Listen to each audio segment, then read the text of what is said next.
All right. We should be live for 8 p.m. Eastern Standard Time.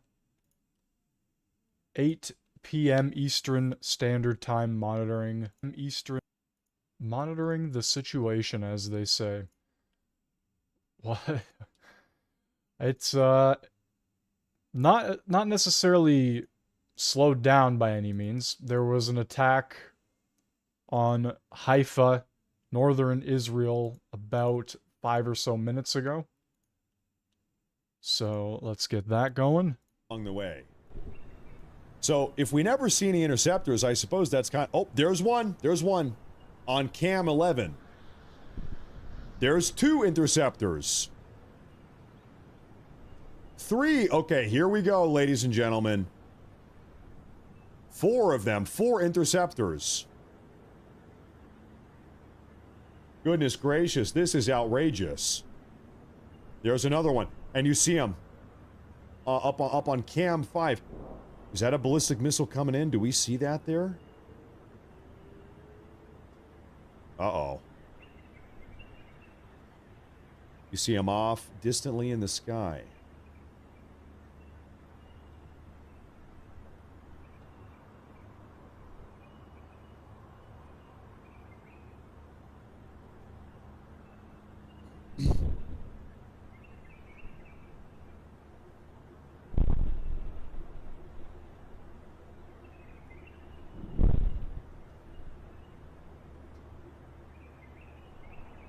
You see an interception there on cam 11 up in the air. Uh-huh.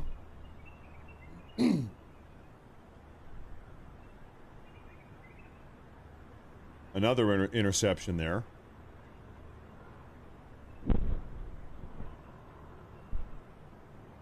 Yeah, I don't think any of these have hit. I think we've had nothing but interceptions here.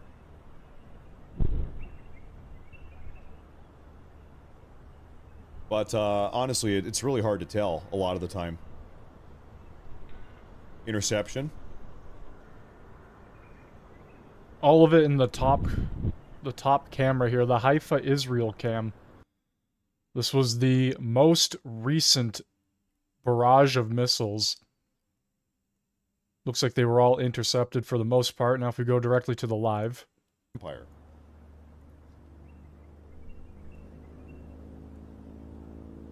Positively patriotic.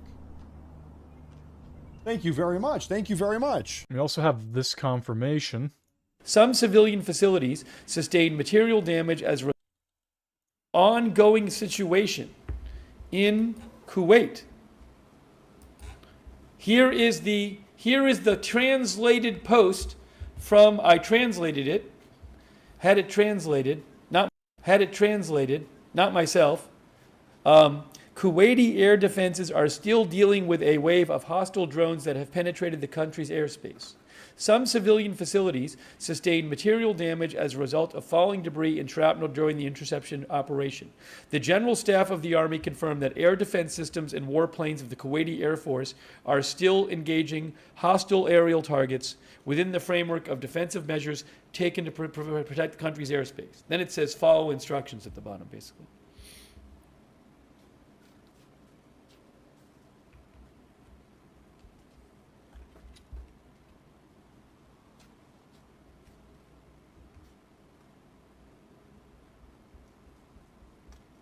So ongoing Iranian drone attacks in Kuwait right now. I need to have a little snack. All right, so there you have it. That is currently ongoing. We have this right here. Lucas Tomlinson, he's live there in Dubai. What you got for us, Lucas?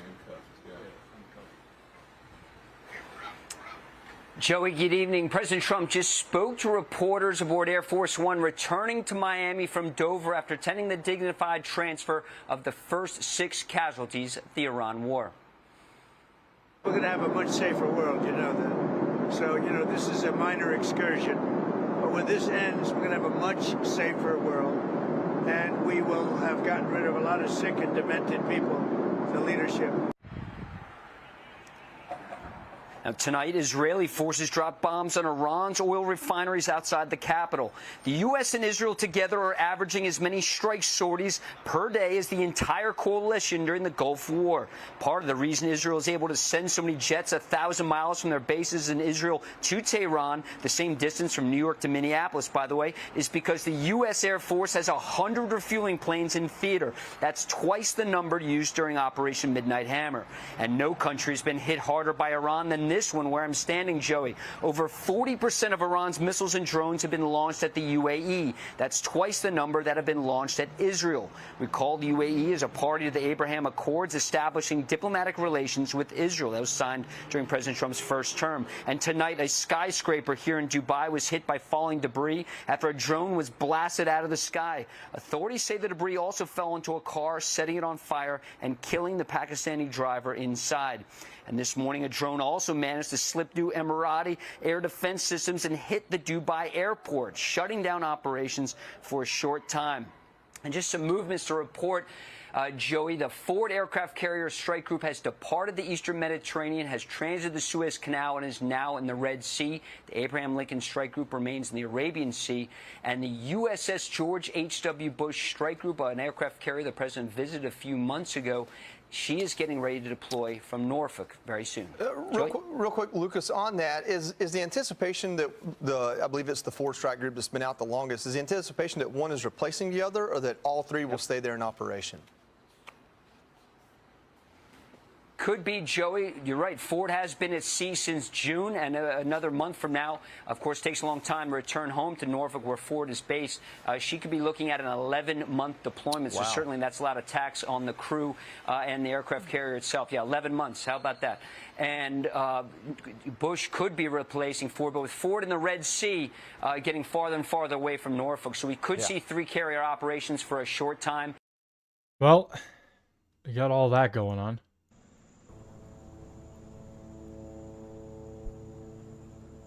Time will tell, time will tell, time will tell.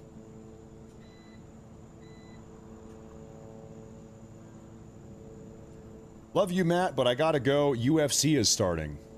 You know what? I can't blame you. I can't blame you. Can anybody blame this guy? No.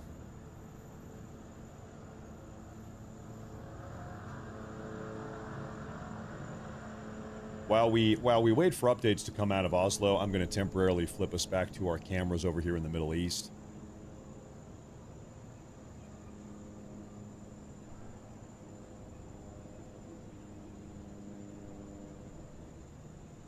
Okay, for those of you that have not seen this photo, this is that oil refinery and storage facility in Iran. This looks like a scene out of the Old Testament. This looks like the God of Israel is smiting down, you know, heretics or whatever. I don't even know. This looks biblical, is what this look. This is wild, crazy.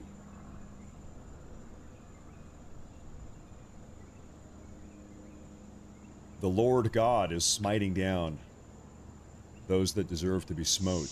That's what that looks like. The Lord God.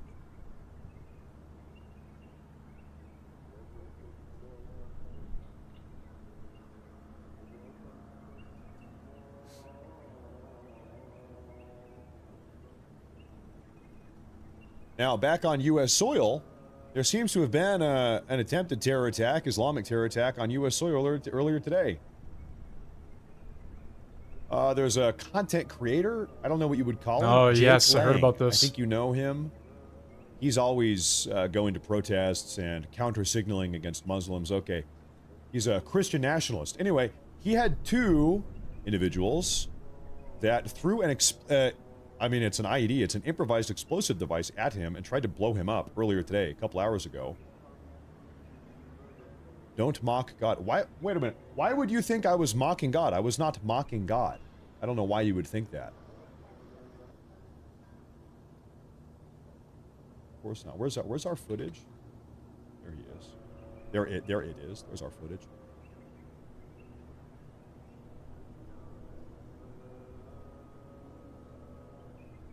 And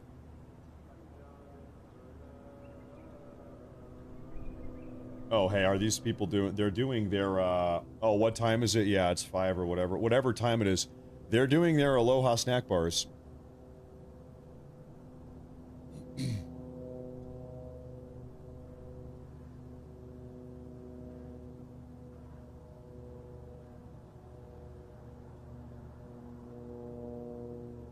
I have a report coming out of Saudi Arabia. Holy guacamole.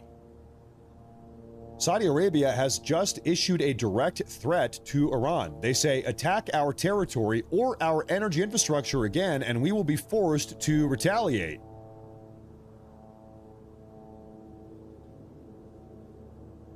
And they're also threatening to open up their bases fully to American forces.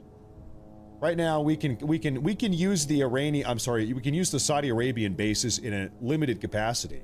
So the Saudi Arabians are saying, hey, listen, if you continue attacking us, territory or our energy infrastructure, we are going to retaliate and you're not going to like it. That's the Saudi Arabians. We saw the Iranians. Can I show you here on the map? Zoom out here, big time. Zoom out, big time. Even bigger. Even bigger. Zoom out, big time. Okay, so we saw the Iranians fire a series of suicide drones at a bunch of Saudi Arabian oil fields. Where are they? In the middle of the desert. Where, they're like, I don't even know where they are. Here? Are they here? Sheba. Yeah, right here. Okay. Right here, in the middle of the desert, in the middle of nowhere, you have Saudi Arabian oil fields. And this is what they look like. They're pumping oil out of the desert. And yesterday, we saw the Iranians fire a bunch of suicide drones at these oil fields, attempting to blow them up. Oh my gosh, they've got an airstrip down here. Good Lord. They also have a football field. Even to the Saudi Arabia, they have a football field literally just in the middle of the desert. This looks like a scene out of Dune. Wow. Oh yeah, they're pumping. They're out here pumping. Look at that. If you ever wonder how the Saudi royal family is so rich, well, you're looking at it. And so, you know, obviously, you don't want explosive kamikaze suicide drones blowing up your oil pipelines in the middle of the desert. That's probably a bad thing. And so the Saudi Arabians have just now, they've come out and said, hey, if you keep doing this, we will retaliate. We will retaliate.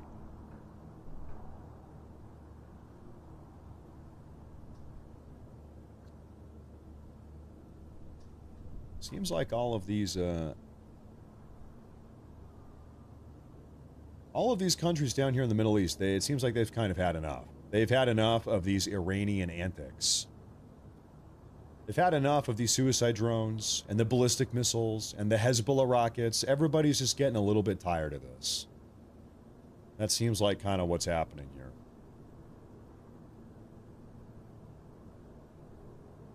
And also, hey, Ralph Cochran, thank you very much. Thank you very much. I appreciate that. Just sent you the U.S. Embassy's attack. I know, we've been covering that, but right now we don't have a lot of news. We've been waiting for updates on that. We don't know who did it.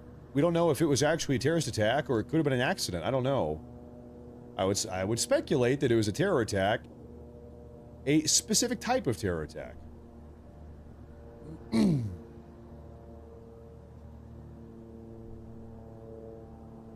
So, you know how I talk about third worldists on Twitter?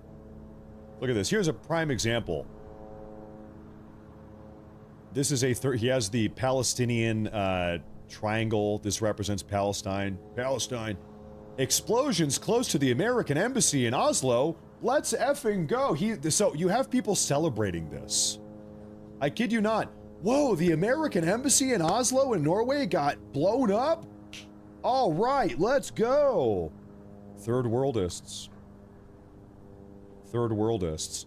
And you know what some people say? They say, we should let these people into our country. We should accept these people into our country as immigrants and refugees. They're going to assimilate to become just like us. They're going to be just like us. Yeah. No. This guy, where is this guy specifically from? How disappointing. He's in Norway. This guy is literally in Norway. He's maybe Norwegian. Or maybe he's an immigrant in Norway. He might be a third world immigrant that made his way into Norway. Unbelievable. Gotta get him out. Norway needs mass deportations just like us.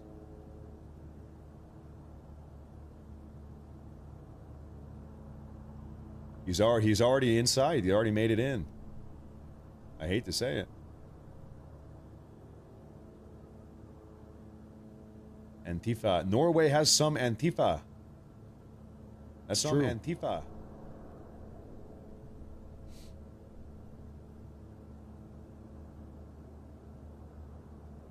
I think Antifa is kind of everywhere these days. Okay, folks, I have a video at that embassy. Breaking news, breaking news. I have a video of the embassy.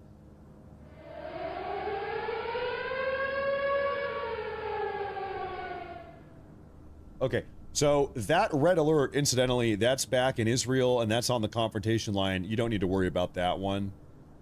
Don't worry about that. That's going to be nothing, I think.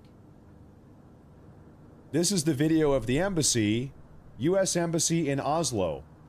They have, like, riot police. Like, this guy, he's kitted up. He's on the fence line. They must be concerned that there is a threat inside the building. They must be worried that the threat is inside the building, because look at how they're postured up on the outside. They're all standing worried on the outside. Which makes me worried that the threat is already on the inside.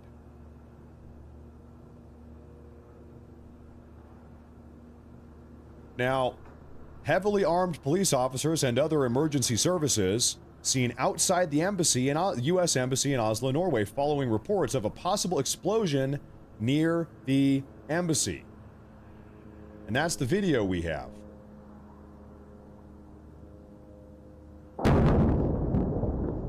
What the fuck was that? What the? That was loud. What in the?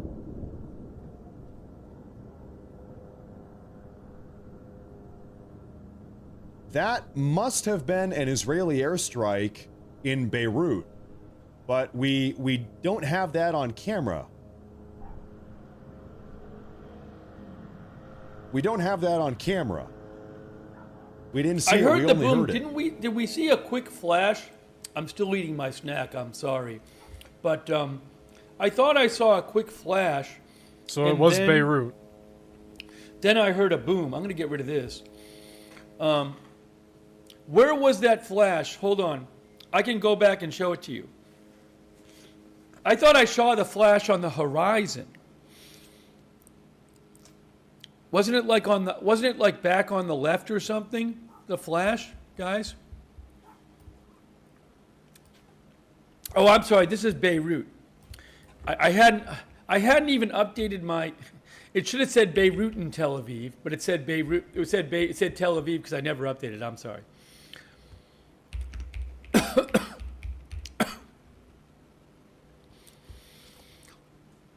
I thought I saw a quick flash on the left side.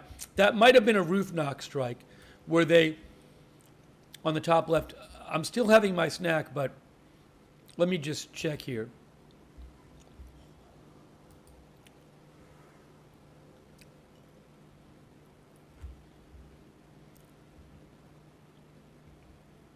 No, there's no smoke anywhere. Yeah, gunshots as well. If it wasn't an airstrike, it was a explosive on the ground. But I don't see smoke anywhere. Hey guys, the Norway news, I already talked about it. There was an explosion somewhere near the U.S. Embassy at 1 in the morning in Norway. There are no injuries reported, okay? It was an explosion in the middle of the night somewhere near the U.S. Embassy in Oslo. There are no injuries reported.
Hang on.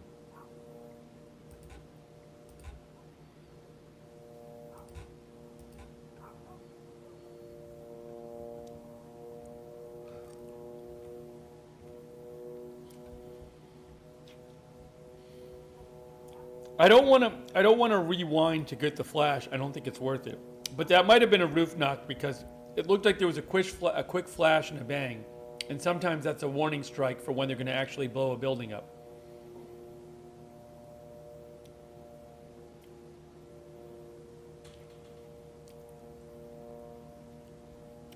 Guys, I'm going to finish having my snack, okay? I'm going to finish having my snack and I'll come back and we'll talk about everything. Okay, so we just had an explosion in Beirut, and then there were reports of the loud blast heard near a U.S. embassy in Oslo, Norway. We had very, very limited footage coming out of there. Let's see if I can get that back up very quickly here. I've got it right here. Hold on. Red alert, incidentally, that's back in Israel, and that's on the confrontation line. You don't need to worry about that one. Don't worry about that. That's going to be nothing, I think. This is the video of the embassy, U.S. Embassy in Oslo. They have, like, riot police. Like, this guy, he's kitted up. He's on the fence line. They must be concerned that there is a threat inside the building. They must be worried that the threat is inside the building, because look at how they're postured up on the outside. They're all standing worried on the outside.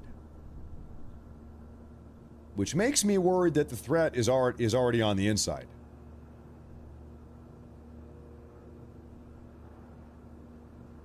Now, heavily armed police officers and other emergency services seen outside the embassy in U.S. Embassy in Oslo, Norway, following reports of a possible explosion near the embassy. And that's the video we have.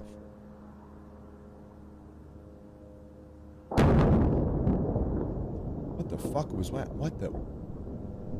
Yeah, so that was the boom we heard in Beirut, but the top of the hour story right now is what's going on in Norway beside the U.S. Embassy. No idea. We'll try and get more info on that as it comes, but let's head back to Beirut here, as we just heard gunfire and that major explosion there as well.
So that is more gunfire right there in Beirut.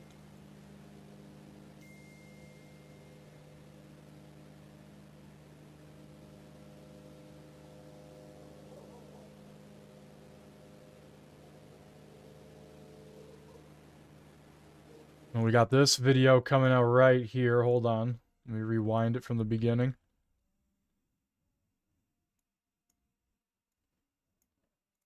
Likely a Shahed 136, nearly impacting a radar tower at a U.S. military base in the Middle East. This is earlier this week. Earlier this week. Oh my gosh.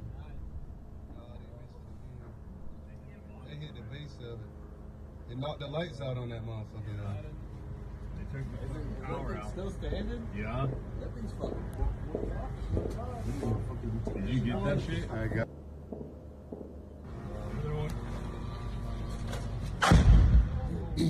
Wow. No, they missed it again. They hit the base of it. It knocked the lights out on that motherfucker. They took the power out. Still standing? Yeah. That thing's fucking. Did you get that shit? Wow.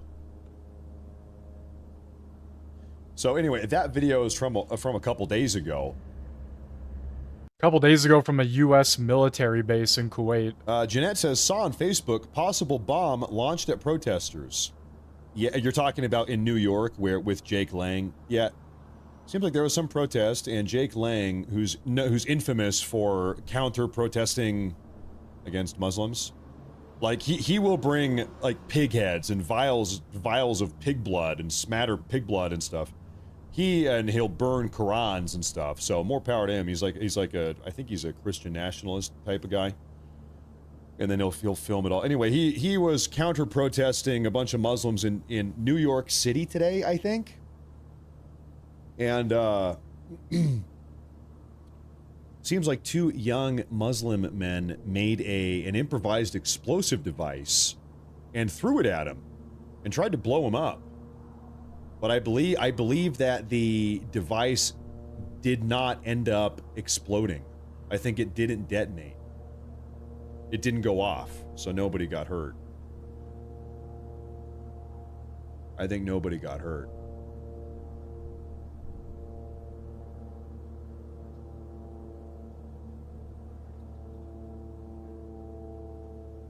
Yeah, that happened this afternoon, maybe like 6 or 7 hours ago. Something like that. Okay, can we get some updates on this thing in Oslo? I'm getting a little bit tired of waiting to see what happened here. I'm getting a little bit impatient, if I'm honest. I'm looking for updates here, folks. One moment. Heavy security presence outside the embassy.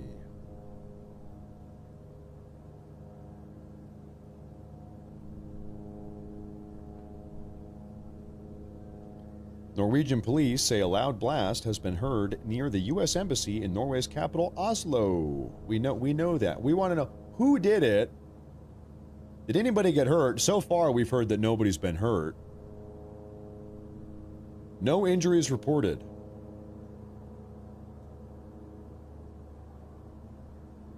We have armed police outside the U.S. Embassy in Oslo.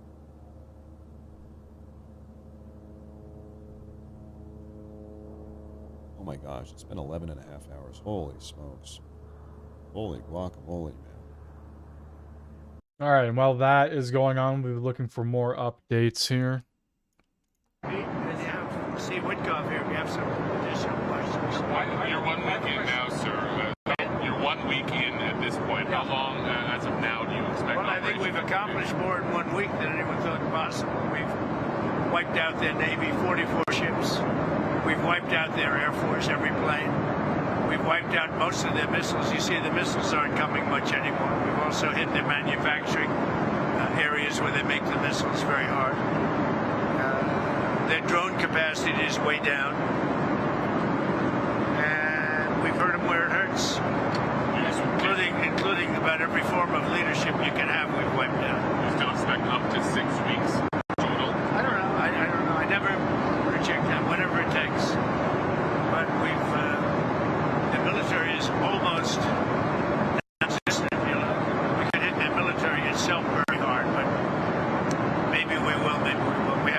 that determination. Are you thinking of gas prices? Gas prices right now? Are you worried about gas prices right now? No, this is a short excursion. Oh, we got stuff kicking off in Blood trying to Beirut. shoot down an Israeli Air Force fighter jet is what that is. I mean, at that point, like the I'm just gonna replay it. That way we get everything. U.S. Embassy in Norway's capital, Oslo. We know that. We want to know who did it. Did anybody get hurt? So far, we've heard that nobody's been hurt. No injuries reported.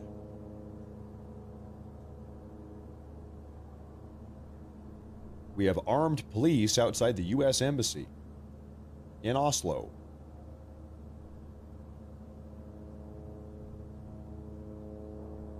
Oh my gosh, it's been 11 and a half hours. Holy smokes. Holy guacamole, man.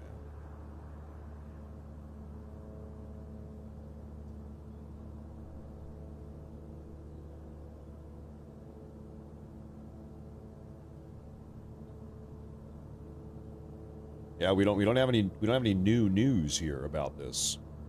About this airstrike right there. Israeli airstrike. Wow. Yep. Wow. Beirut's getting hit hard. Wow. That was a big one, too. There it is. There it is.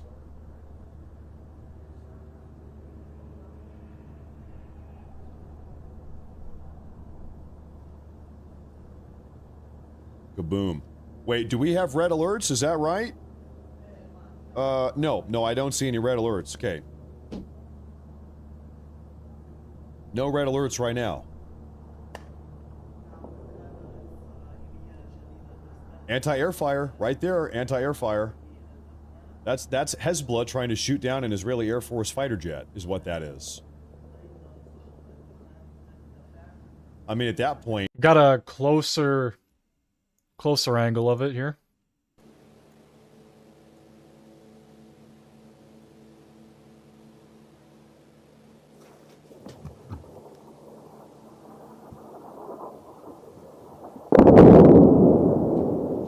So that's happened like a few minutes ago, not even. Moments ago, literally. In Beirut. Wow, that's pretty big.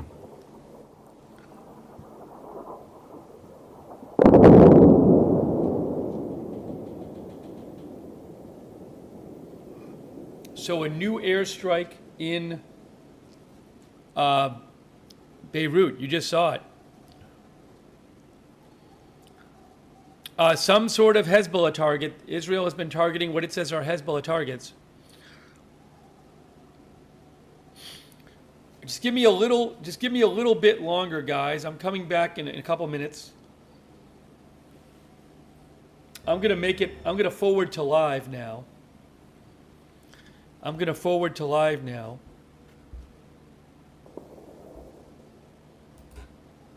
All right, that's live. All right, give me again. I'm coming right back. I just need a couple more minutes. Thank you for bearing with me.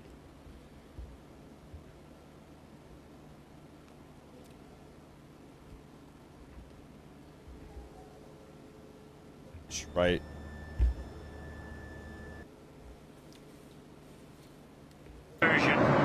Into something that should have been done for 47 years.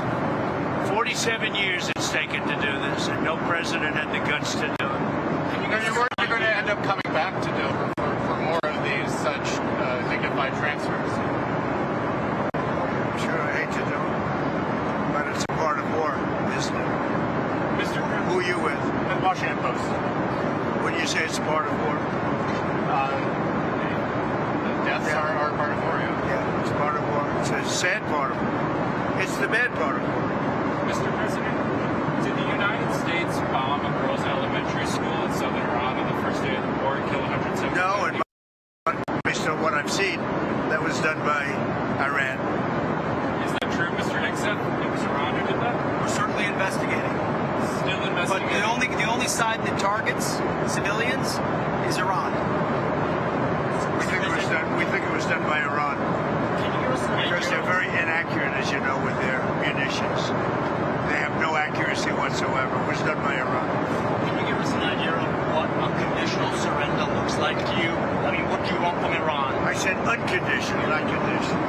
I said unconditional. It's where they cry uncle, or when they can't fight any longer, there's nobody around to cry uncle.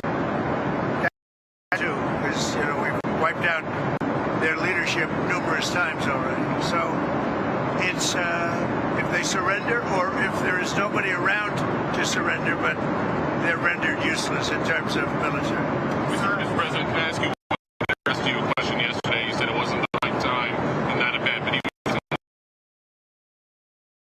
is supporting Iran. I don't know why Fox News would post this. It's in such horrendous condition. It's like not even going through properly. Can't even hear what they're saying. I guess you get some of it, but not all of it. Back over Beirut, it just got hit by a massive airstrike. Israeli airstrike.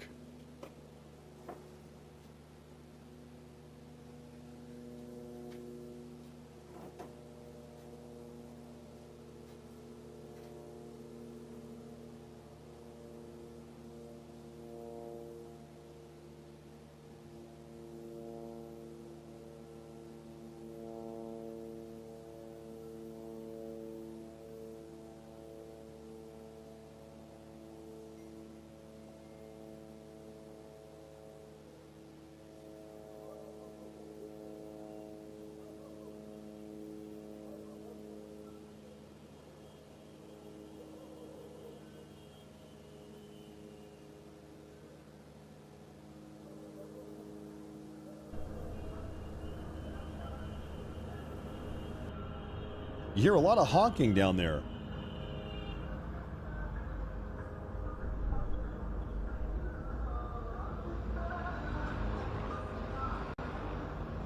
Morefield says, hey Matt, thanks for your coverage. Once again, do you think the propeller noise on Beirut Cam is one of our drones offshore? As far as I understand, just to the left. So that way, if the camera turned that way, there's actually a Beirut airport. And sometimes I think planes are taking off and landing at the Beirut airport. I think that's what we're hearing sometimes. The noise sounds distinctly different than an Israeli fighter jet. You hear the fighter jets coming in from quite a distance. You can hear them a while out.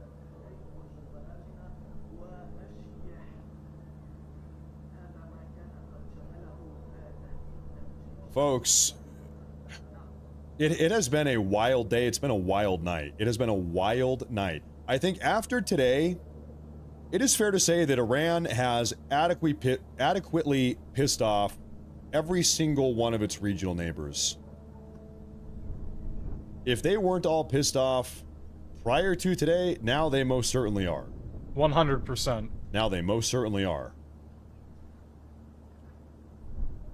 Because Iran has just been releasing drone after drone after drone, targeting everyone, targeting UAE, targeting Saudi Arabia, targeting Kuwait, targeting Bahrain, everywhere.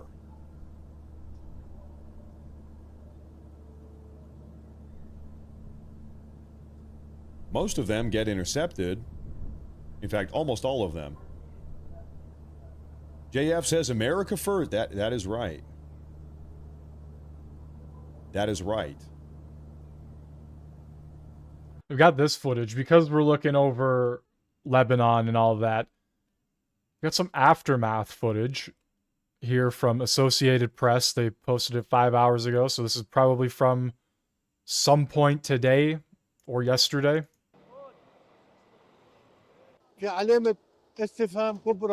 So, crazy stuff going on. Absolutely crazy.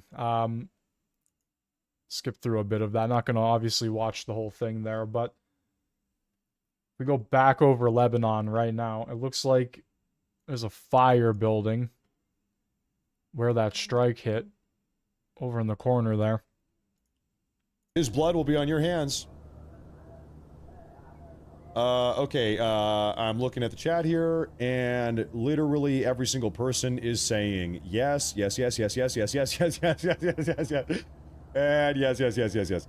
All right, Francisco, you have been chosen to be a blood sacrifice for the day, and it looks like, okay, you know what? I'm gonna do it only for today's show, not forever, only for today's broadcast. You are the sacrifice of the day. Sacrifices must be made, San Francisco. Thank you very much. Thank you very much. He can come back tomorrow. We'll see how he does. He's going to sneak back in the country after getting deported. They tend to do that. Carol the Cowgirl says, for gosh sakes, split a steak with Mrs. Morris and a baked potato. I raised cattle. Along with Joey Jones, Alicia Acuna, and Joe Concha. Welcome to the big weekend show. And the big story tonight is a Fox News alert. More strikes in the Middle East today as Qatar, Bahrain, and the United Arab Emirates all report new interceptions of Iranian missiles and drones. These attacks come just hours after Iran's president apologized to neighboring countries for their attacks, saying the regime will halt their strikes unless it's hit first. They've attacked at least 11 countries since Operation Epic Fury began last Saturday, in addition to Israel, which launched their own attacks today. Among them, a university that the Israeli Defense Force says is used by the Iranian Revolutionary Guard to train its officers. Meanwhile, the United States is increasing its military presence in that region, with a third Navy aircraft carrier strike expected to join the fight. President Trump spoke about the success of Operation Epic Fury earlier today. The result, and it's been amazing. We've knocked out 42 Navy ships, some of them very large, in 3 days. That was the end of the Navy. We knocked out their Air Force. We knocked out their communications, and all telecommunications is gone. I don't know how they communicate, but I guess they will figure something out. It's not working out too well. And they're bad people. They're just bad people. And here with the latest is Lucas Tomlinson, live from Dubai. Lucas, what can you tell us? Well, good evening, Tommy. It was a rather diplomatic affair there in Doral from President Trump, but he had some more shots to take on Truth Social. Let's let the audience read it with us. The president threatening Iran, probably with some knowledge about those strikes that decimated Iran's oil refineries outside of the capital. President Trump saying today Iran will be hit very hard under serious consideration for complete destruction and certain death because of all Iran's bad behavior are areas of groups of people that were not considered for targeting up until this moment in time. Now, Tommy, no country has been hit harder by Iranian missiles and drones than this one. From where I'm standing, over 40% of Iran's missiles and drones have been launched at this country. That's twice the number that have been launched at Israel. Tonight, a skyscraper here in Dubai 23 Marina was hit by falling debris after a drone was blasted out of the sky. The Dubai media office says debris fell onto a car, killing a Pakistani driver inside. And this morning, a drone also managed to slip through Emirati's air defense systems and hit the Dubai airport, shutting down operations for a short time. Emirates, the largest airline in the Middle East and based here in Dubai, said it has resumed flights but on a limited basis. And Iran's president went on TV today to apologize for firing drones and missiles at its neighbors in the Persian Gulf, but was immediately contradicted by state media moments later. We didn't intend to violate neighboring countries. As I have said many times, they are our brothers. We stand with the ones we love in the region. And over 1,200 Iranian drones and missiles have been launched at this country, over 92% intercepted. Now, overall, thanks to American and Israeli forces, ballistic missile launches are down 90% overall since the start of the war, and drone attacks are down 83%. Now, officials here in the UAE say they have frozen all of Iran's assets, financial assets that are here in this Gulf state. Many people, though, are not afraid, Tommy, walking the streets. The Dubai Mall behind me, many people just think it's business as usual, seeing the Burj Al Arab, the tallest building in the world. Also, the horse racing has not stopped. And, of course, you have the Dubai World Cup coming up in 3 weeks here in Dubai, one of the richest races in the world. I know you'll be watching, Tom.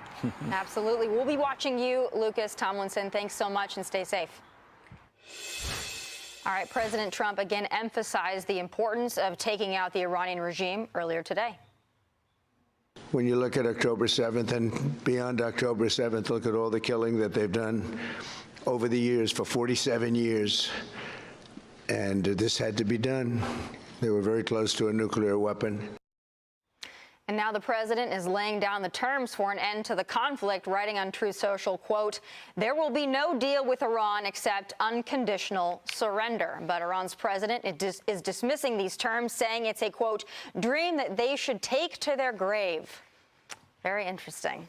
All right, bringing it out to the table, Joey. President Trump's very interesting because he starts out saying, I want to negotiate, diplomacy first. And then if you don't want to negotiate, he says, all right, now the only thing I'm going to accept is an unconditional surrender. It seems like he's really in the driver's seat here. And listening to him talk, he seems pretty confident. Yeah, you know, he's saying things like he's going to have a say in who runs Iran. I think he has a say because literally whoever they put out there, if he doesn't like them, he just hits a button and they're dead, right? So that's how you have you have like a de facto process of elimination say. I think he has no choice but to keep the pressure and keep the tough talk and keep unfortunately, the war going long enough for them to understand the only path out of this is for them to be out of it, meaning the totalitarian regime that's there now. I don't know who's going to be the successor. I don't even know who's running this country right now. I don't know that there is a consolidated monolithic leader. I don't believe there is because they're all gone. Reporting, they're apologizing in one moment and sending rockets and missiles and drones the next to these other countries. I think President Trump needs to continue to hit the targets. They've got their list. They need to keep going through it. I think Israel's doing the same. Real quick, just a follow-up to that. What do you think the strategy is from the Iranian side? I mean, they're attacking Dubai more so than they are Israel. And then they're saying, as you mentioned, oh, we didn't mean to do that. You're basically our brother, but yet we're still doing that. It's a tourist destination as well, so I'm sure the folks in the UAE are not super thrilled about that incoming to them. But what do you think the strategy is? You know, they've been using the drones. Their capabilities, as Lucas told us, have been going down, but they're not stopping. Is it like scorched earth, we're just going to do everything we can on the way out? What do you think that means? Well, I truly don't know what their war strategy is, and I haven't had a chance to talk to anyone that's got it close enough to explain that to me. A lot of folks we have on are taking past experience and applying it to this, and this is a different situation. I think their diplomatic strategy is to apply the pressure in Strait of Hormuz and use economic leverage to try to calm things down. I just don't know if that's going to work. I mean, President Trump says, hey, the U.S. Navy will clear it out. The problem is, there's one problem are the mines within the water. The other problem is what can be shot from land to the water. And so I think they're going to have to continue their campaign of eliminating opportunities to shoot into the Strait of Hormuz before they can truly open it up. And Alicia, they've really distanced a lot of who maybe they thought were their regional, at least in some sense, partners. I wouldn't say allies, but the Middle East looks a lot different today than it has in the past. That's partly because of President Trump's work there and strengthening his relationships with other folks in the region. But Iran right now feels pretty isolated. I guess Russia's giving them some intelligence, but other than that, feels like they're kind of going at it alone. Well, yeah, and also with like friends like that, who needs enemies? If all of their neighbors, they're attacking all of their neighbors, that doesn't help. I'm really curious, when the president says unconditional surrender, what does that mean to each different party? What does that mean to the United States in terms of length of time and costs? But also, what does that mean to Israel? And does that match what it means to the president of the United States? And also, what does that mean to Iran? Because right now, they're lobbying threats still to our U.S. Navy should they go ahead to the Strait of Hormuz to escort any other ships. They've said we are waiting for their presence, and they've laid out a threat. So yes, they continue to isolate themselves. Yeah, and yeah, they've attacked everybody, and now everybody wants them gone. So I think it's only a matter of time. Where it's like a 15-story hotel or something, and then it looks like if it was a drone or something or a missile went into a room.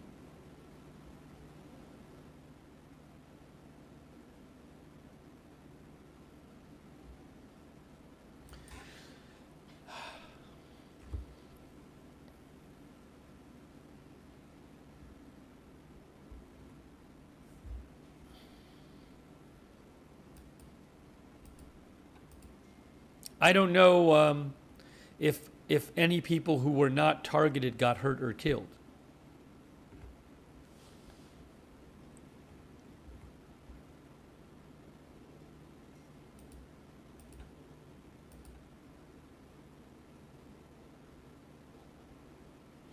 It's also, I guess, I read a reporter mentioning this.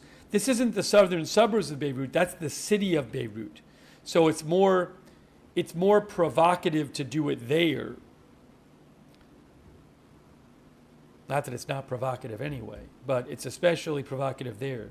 Will Christou of The Guardian said it's the first time the city of Beirut itself, the city proper, was hit in this war.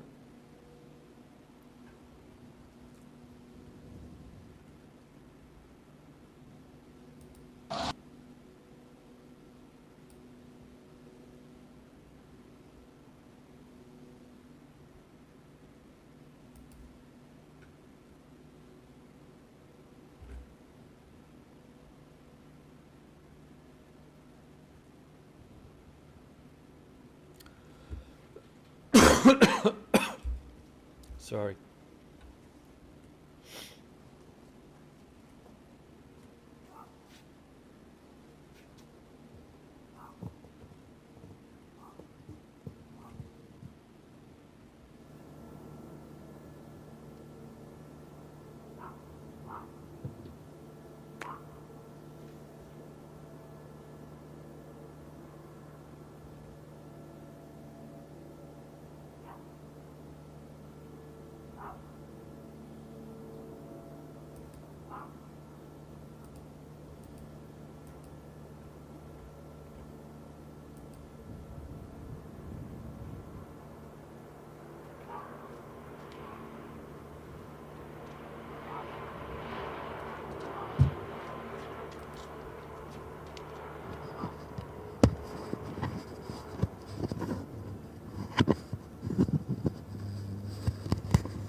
Something happening. Said the guy's doing something, the cameraman.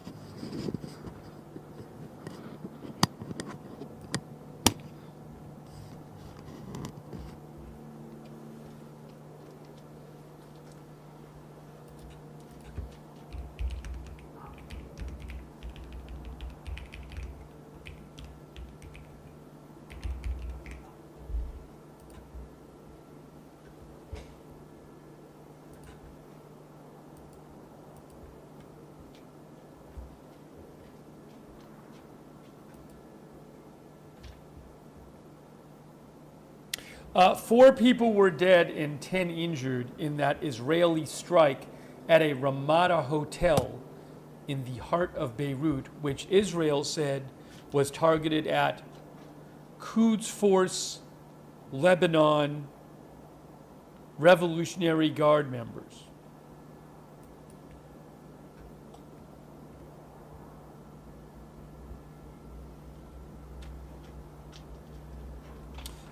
Faytux News said that the belief is that a bomb was placed at the embassy residence. Remember, there was an explosion at the U.S. Embassy at 1 in the morning in Norway, in Oslo, and there's no reports of injuries at this point. There really hasn't been reports of anything beyond, well, the event happening. And I have footage of the Ramada Hotel here. Take a look at it. The window completely blown out. It's not great footage, but you get the idea.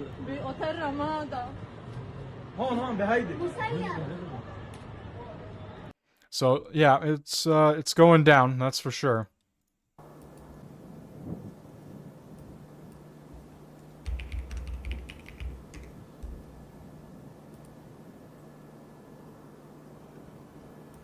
I don't know if that was supposed to go off tonight. Was it supposed to go off during the day? I don't know. If it was a bomb. Hey, I just got an update here. NRK says that this was at the consular entrance to the embassy. There are minor injuries.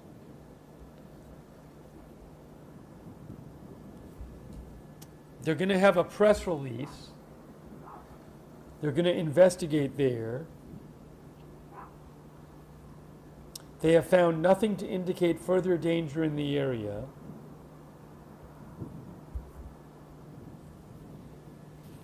So again, that was in Oslo, Norway, at the embassy.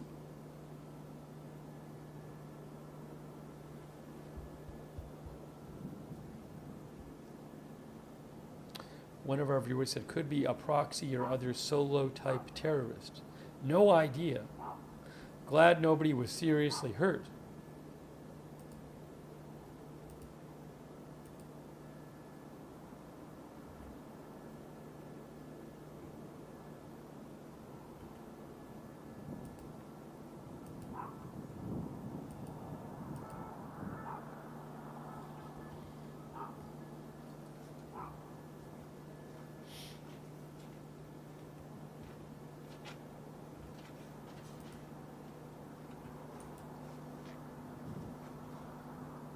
Hey, thank you to Lance Thornton. Lance, I really appreciate that. I got delayed thanking people. I'm really sorry.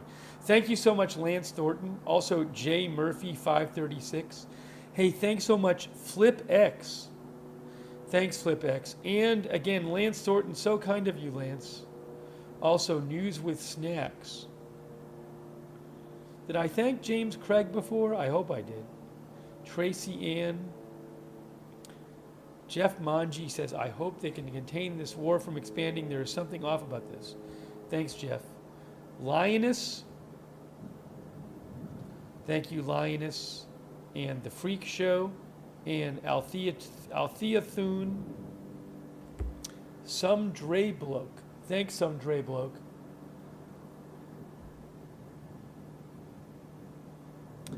Thank you, 1XCD. I appreciate it. I haven't seen that report, 1XCD. I'll have to check. Thanks, Hexen Work. Thanks, Hexen. And Clint Perigi. And David Dodds. And Ghostmore Girls.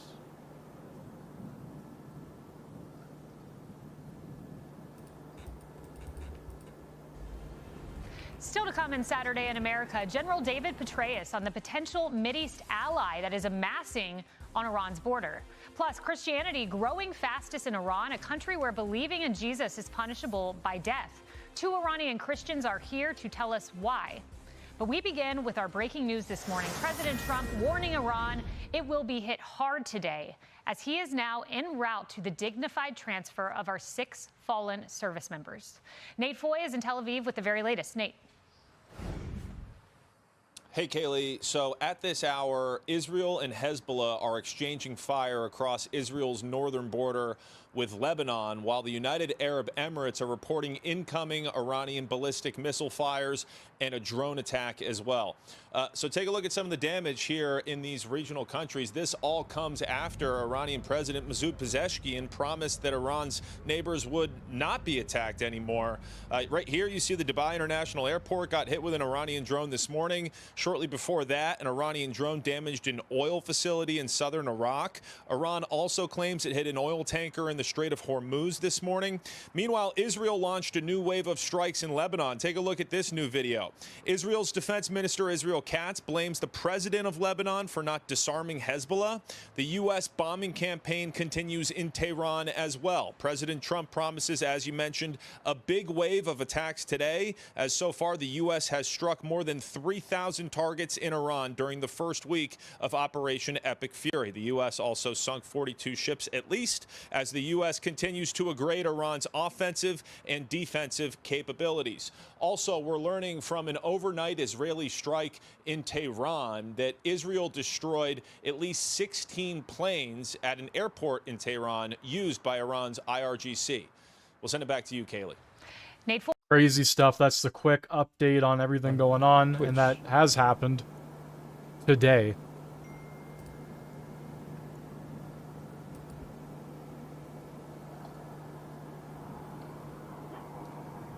Oh, OSINT Technical posted a picture of I mentioned before that the Social Security building in Kuwait was on fire.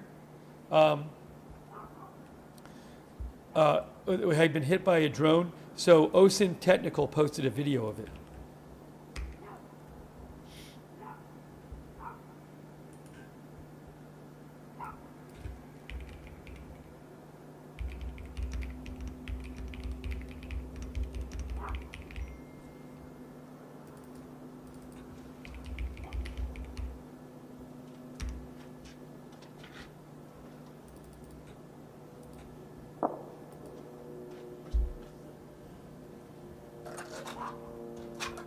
Yeah, Kuwait has faced, there was a swarm of Iranian drones that Kuwait has been defending against tonight. It has hit the Social Security building. It's hit fuel tanks at their airport.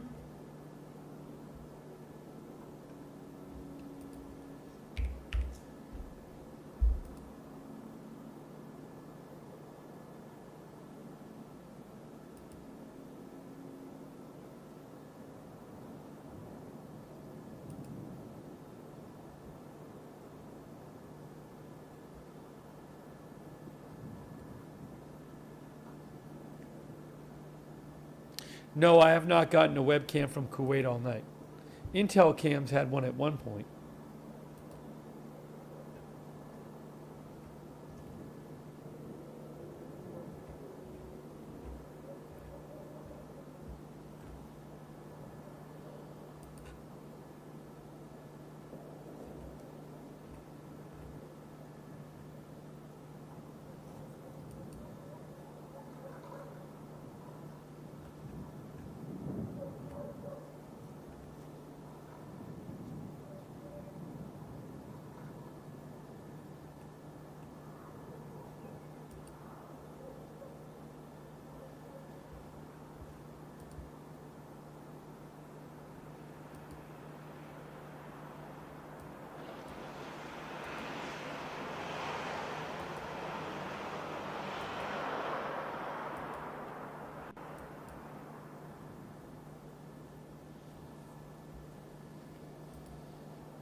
I'm just getting caught up here trying to check a bunch of things.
I'm seeing an unconfirmed report that sirens are sounding again in Kuwait.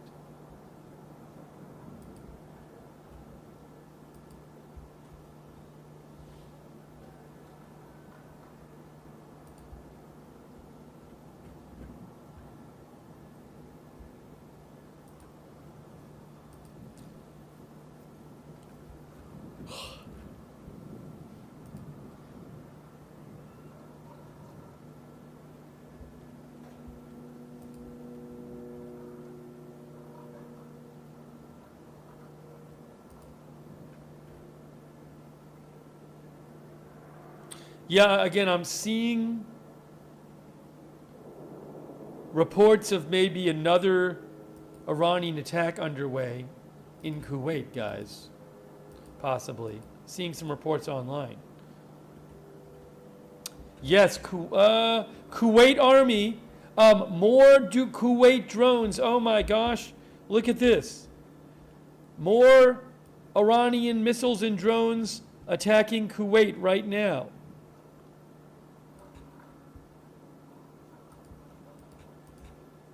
Let me show you the post.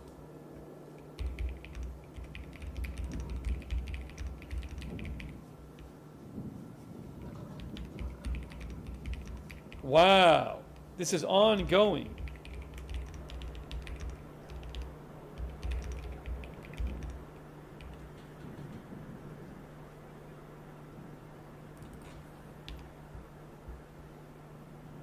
I assume they're Iranian.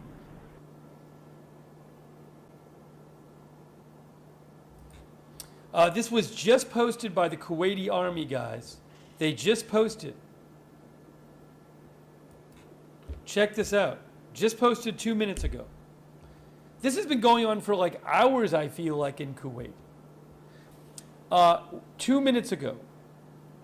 Kuwaiti air defenses are currently responding to missile attacks and hostile drones. The General Staff of the Army notes that any sounds of explosions heard are the result of air defense systems intercepting hostile attacks. Everyone is requested to comply with the security and safety instructions issued by the competent authorities. This is, I mean, I don't know if they've ever finished off the previous wave, but this has been going on for hours.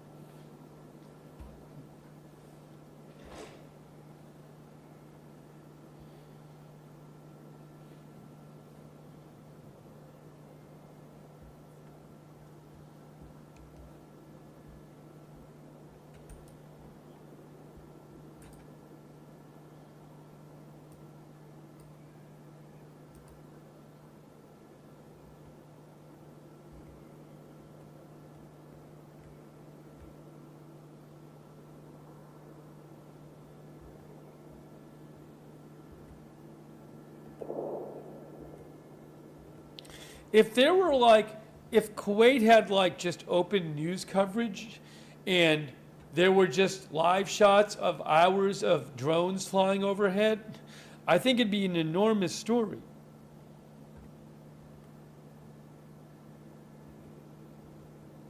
Yeah, I can't find a Kuwait live cam anywhere.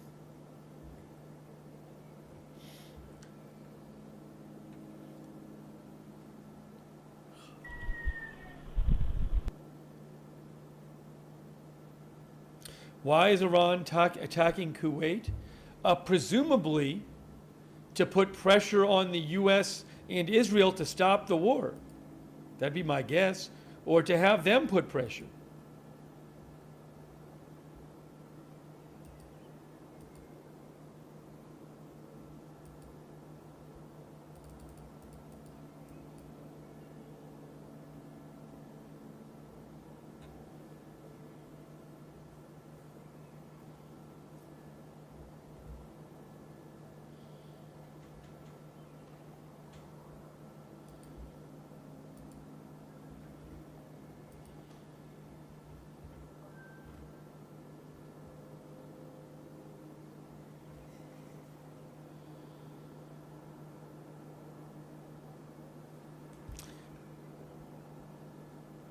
As I mentioned earlier, the Wall Street Journal today had an article that said,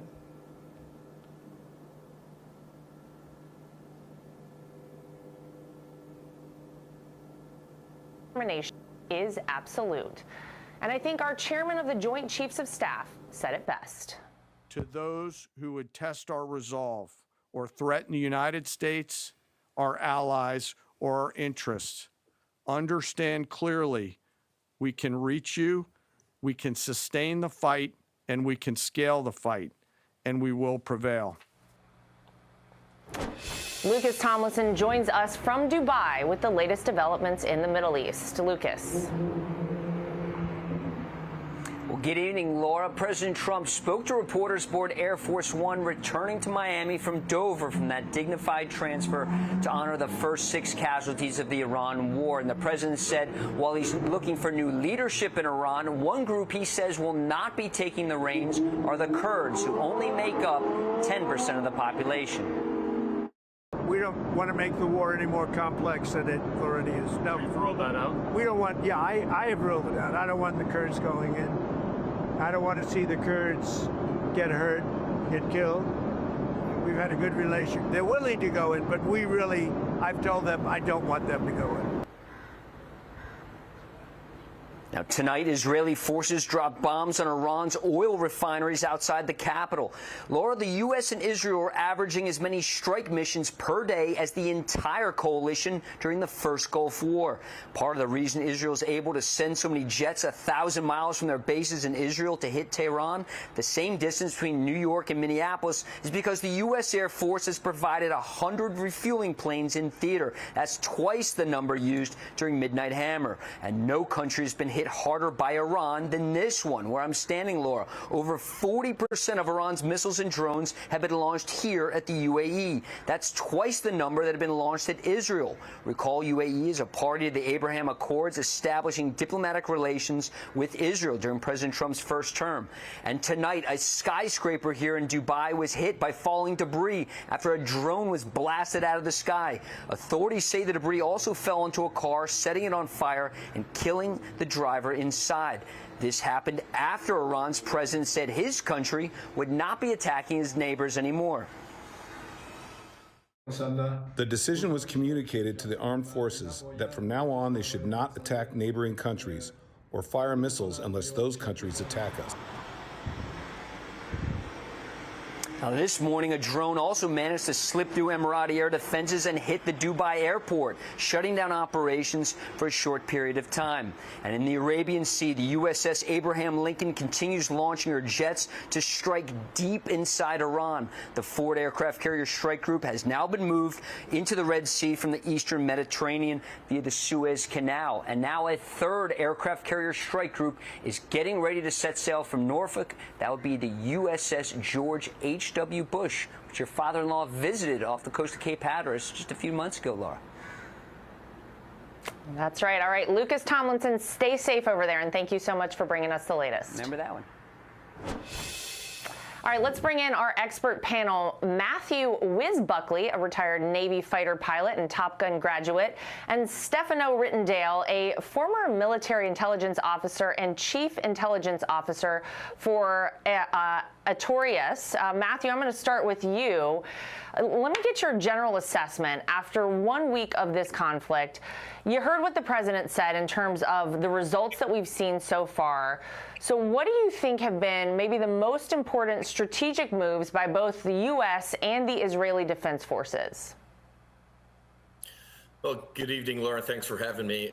It's clear that we've met and exceeded the president's objectives that he laid out at the get-go to degrade or destroy the Iranians' ability to produce and export a nuclear weapon, and also degrade and destroy their military, in addition to their naval power as well. So we own the skies, we own the surface, and as we saw a couple days ago, we also own the subsurface. What worries me now, Laura, is actually a little bit of a battle of Britain. Since we have air dominance, air superiority, there's a lot of airplanes, a lot of hardware in that sky. And as we saw earlier in the week, we saw a Kuwaiti F-18 accidentally shoot down 3 U.S. Air Force F-15E Strike Eagles. So I believe we're ahead of schedule. I know General Kane, known General Kane for for almost 2 decades, and the man is serious. We can sustain this fight, and we're not going to quit. As the president said the other day, we got him on the ropes, and he's looking for an unconditional surrender. That's right. All right, Stefano, we saw the Iranian president seeming to apologize to neighboring countries, while at the same time, the UAE, Qatar, and Bahrain were still intercepting drones and missiles. So what do you make of that? What's going on there? Well, first, thank you so much for having me. And I think what you're highlighting is this complete breakdown in the command and control within the Iranian government that probably is due to both U.S. and Israeli strikes across the country and targeting the leadership. We did see that statement from the president, and obviously the IRGC, specifically their aerospace forces, immediately launched attacks. But more importantly, we also saw elements of the Iranian state media widely condemn the president's statement, and elements of the hardline government also condemn it. And we're seeing a dual-track approach from the Iranian president, the foreign minister, trying to take a softer approach, try to see if there's opportunities, specifically with the Gulf countries, to amend this. But the Iranian military and the IRGC specifically has taken a very hardline approach, and even today has threatened Azerbaijan for their supposed support to Israel. So clearly, I think there's a breakdown within the government, and the IRGC is trying to take a hardline approach and prevent any attempt for either negotiation or off-ramp for the government. Now, Matthew, there was a lot of speculation this week about munitions. Here's what the White House press secretary and Secretary of War had to say on that issue. We have more than enough ammunitions, weapons, stockpiles to achieve the objectives of Operation Epic Fury and beyond. We've got no shortage of munitions. Our munitions are full up, and our will is ironclad, which means our timeline is ours and ours alone to control. All right, we're looking over the skyline of Beirut and Tel Aviv one last time. Let's see if anything goes on here.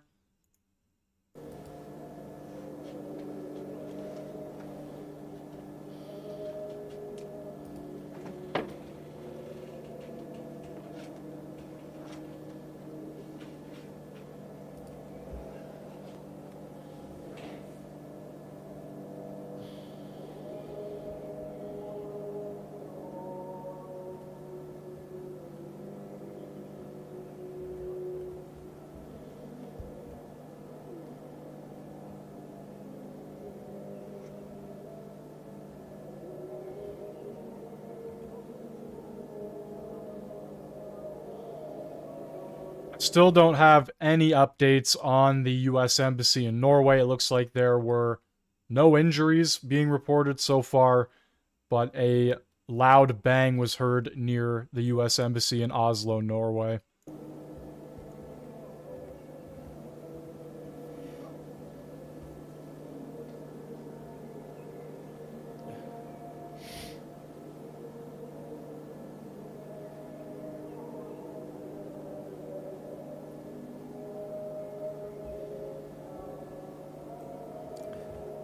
Thanks, Ruth, again for modding, and Leslie Ladyhawk. I appreciate it. Roberts May Queen. Big thanks. Bash and Girl, LB Prairie Dawn, Idaho Star, Mark HNC. But anyway, that is going to do it for the 8 p.m. Eastern Standard Time stream. Thank you all for joining on YouTube, Rumble, and Kick. Have a great rest of your day or night, depending on where you are from. Adios, everyone. Thank you. Thanks to Michael Frugal for your support on Facebook for the stars, and Iva Lynn Berry Speedell, and Ruth Martin.